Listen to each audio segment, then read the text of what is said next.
హత్య కేసులో పోలీసులు కీలక ఆధారాలు సేకరించారు.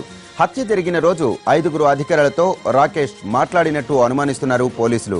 రేపు వాళ్లను విచారించి కేసులో ఏ అధికారి పాత్ర ఎంత అనేది తెలుస్తామంటున్నారు దర్యాప్తు అధికారులు. అయితే ఇంతవరకు రాకేష్, జయరాంల మధ్య డబ్బుకు సంబంధించి వ్యవహారాలు నడిచినట్టు తమ వద్ద ఎటువంటి ఆధారాలు లేవంటున్నారు పోలీసులు. దీనిని బట్టి చూస్తే జయరాం తనకు 4.5 కోట్లు ఇవ్వాలని రాకేష్ రెడ్డి చెప్పిందంతా కట్టుకథే అని స్పష్టమవుతోంది. హనీ ట్రాప్తో జయరాంను కిడ్నాప్ చేసి అతని ఆస్తుల్ని కాజేయాలన్నదే రాకేష్ గ్యాంగ్ వ్యూహం అయి ఉంటుందని భావిస్తున్నారు పోలీసులు. సంబంధించి డీసీపీ శ్రీనివాస్ గారితో మాట్లాడదాం. ఏంటి సార్ స్టేటస్? పోలీస్ అధికారుల పాత్ర ఉంది, మరి మీరు దాన్ని త్వరగా తేల్చట్లేదు అనే ఆరోపణ మీ మీద.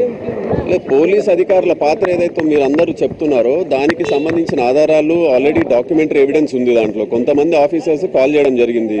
అది కాల్ డీటెయిల్స్ లిస్ట్లో మేము కూడా సేకరించాము. ఎవరైతే 5గురు పోలీస్ ఆఫీసర్స్ ఆ రోజు కానీ అంతకు ముందు మర్డర్ తర్వాత మాట్లాడో వాళ్ళందరినీ కూడా విచారించడం జరుగుతుంది. అంటే ఇద్దరు పోలీస్ అధికారులు నేరుగా రాకేష్తో మాట్లాడారు 13 సార్లు 29 సార్లు అన్నది, ఈ మర్డర్ కి సంబంధించి మాట్లాడారు అన్నది వాళ్లే ఆలోచన ఇచ్చారు, ప్రమాదంగా చిత్రీకరించాలనే దానికి సంబంధించి. ఇది ఎవరైతే ఈ రాకేష్ కి సంబంధించిన ఎవిడెన్సెస్ ఉన్నాయో రాకేష్ స్వయంగా తను చెప్పింది ఏంటంటే ఏ రోజైతే మర్డర్ జరిగిందో మర్డర్ అయిపోయిన తర్వాత ఇది ఇట్లా జరిగింది ఇన్సిడెంట్ నా వల్ల అని చెప్పడం జరిగింది. దాని తర్వాత ఒక ఆఫీసర్ అతనికి ఒక సలహా ఇచ్చినట్టు చెప్తున్నాడు, బాడీని ఎక్కడైనా యాక్సిడెంట్ కింద ఇవ్వాలనేది అతను చెప్పడం. అది సో ఇది డాక్యుమెంటరీ ఎవిడెన్స్. ఆ తర్వాత ఆఫీసర్స్ ను కూడా వెరిఫై చేసి అతను చెప్పేదాన్ని ఎంత వాస్తవం ఉందో విచారించిన తర్వాత వీళ్ళు ఒక డెడ్ బాడీని 5 గంటల పాటు హైదరాబాద్ లో తిప్పి ఒక పోలీస్ స్టేషన్ కు తీసుకువెళ్లి 40 నిమిషాలు పార్క్ చేసి లోపలికి వెళ్లి పోలీస్ స్టేషన్ లో ఇన్స్పెక్టర్ తో మాట్లాడడం బట్టి చూస్తే మీకు ఏ రకమైనటువంటి ఆధారాలు దొరుకుతాయి? అది దానికి సంబంధించిన ఏదైతే ఓరల్ ఎవిడెన్స్ ఉందో ప్రస్తుతం రాకేష్ ఒక్కడు మాత్రం చెప్పడం జరిగింది. దీంట్లో ఏదైతే మిగతా దానికి సంబంధించిన సీసీ ఫుటేజెస్ ఉన్నాయో అవన్నీ కూడా మేము సేకరిస్తున్నాము. ఒకవేళ దాంట్లో అతని పాత్ర ఏదైనా ఉంటే ఇన్స్పెక్టర్ కావచ్చు, ఇంకెవరైనా కావచ్చు, అడిషనల్ డీసీపీ కావచ్చు, ఎవరైనా కావచ్చు, ఎవరి పాత్ర ఉన్నా సరే వాళ్ళు ఖచ్చితంగా దానికి సమాధానం చెప్పవలసిందే. దాని మీద వాళ్ళకి ఏదైతే చర్యలు ఉన్నాయో తీసుకుంటాం. వాళ్ళు బాధ్యత డిపార్ట్మెంట్ లో పనిచేస్తున్నారనే వాళ్ళను చాలా రోజులుగా ప్రొలాంగ్ చేస్తున్నారు ఇన్వెస్టిగేషన్ సంబంధించి. ఇది అవాస్తవం అండి. ఎందుకంటే ఇన్వెస్టిగేషన్ లో మీరు చూస్తున్నారు గత 3 రోజుల నుంచి సుమారు 50 మంది పైన విట్నెస్ ఎగ్జామిన్ చేయడం జరిగింది. సో ఒక్కొక్కరిని 7 గంటల నుంచి 8 గంటల వరకు డే అండ్ నైట్ అందరినీ విచారించడం జరుగుతుంది. దీంట్లో ఈ కొంతమందిని ఎగ్జామిన్ చేసిన తర్వాతనే నెక్స్ట్ సెట్ ఆఫ్ ఆఫీసర్స్ కానీ లేకపోతే విట్నెస్లు కానీ టేక్ ఓవర్ చేయడం జరుగుతుంది. సో అసలు ముందు బేస్ అన్నది క్రియేట్ అయిన తర్వాత ఈ ఆఫీసర్స్ని ఎగ్జామిన్ చేయాలన్నది మా ఉద్దేశము. సో అది ఇప్పుడు ఒక కొలిక్ వచ్చింది కనుక ఇన్వెస్టిగేషన్ ఖచ్చితంగా ఇప్పుడు ఆఫీసర్స్ వాళ్ళ పాత్ర ఏదైనా ఉంటే అది ఎగ్జామిన్ చేయడం జరుగుతుంది. ఎప్పుడు వాళ్ళని పిలుస్తారు? రేపే ఎగ్జామిన్ చేస్తారు. ఇప్పుడు వాళ్ళ దగ్గర కొన్ని వీడియోలు ఉన్నాయి. అతను రాకేష్ ఆ సమయంలో హత్య జరిగేటువంటి సమయంలో వీడియో తీశాడని, అంతకుముందు డాక్యుమెంట్లు ప్లెయిన్ డాక్యుమెంట్స్ మీద సంతకాలు చేసేటప్పుడు వీడియో తీశాడని, అతనికి హాబీయా అతను వీడియోలు తీయడం అన్నది?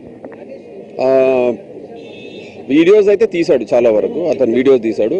ఏదైతే ఇన్వెస్టిగేషన్ ఈ మర్డర్ కి సంబంధించిందో వాటి వివరాలు అయితే నేను ఖచ్చితంగా మీకు ఎవరికి చెప్పలేను. దాని మీద డిస్కస్ చేయడం కరెక్ట్ కాదు. ఇప్పటి వరకు ఎంతమంది నిందితుల జాబితాలో చేర్చారు? 5 కాకుండా ఇంకా 2, టోటల్ 4.